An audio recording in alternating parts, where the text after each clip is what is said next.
Hey everybody, how long would you wait for a plate of garlic shrimp?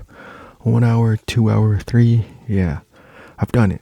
I've waited around 2 to 3 hours just for some shrimp. Some very, very hungry hours. And if you're a foodie, you've probably heard of this place. A famous food truck on the North Shore in Hawaii. Yes, the white food truck with all the signatures. The name, Giovanni's Shrimp Truck. Famous for their shrimp plates and generating hype. And today we're recreating it.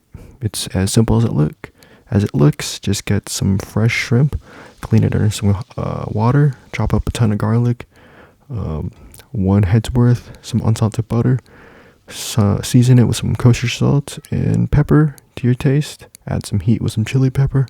Serve it with a few scoops of rice and a lemon wedge, and you, my friend, have successfully recreated the signature white truck specialty without standing in line for 3 hours. So sometimes the best things in life are the simplest, and thanks for watching the video, and I hope you enjoyed.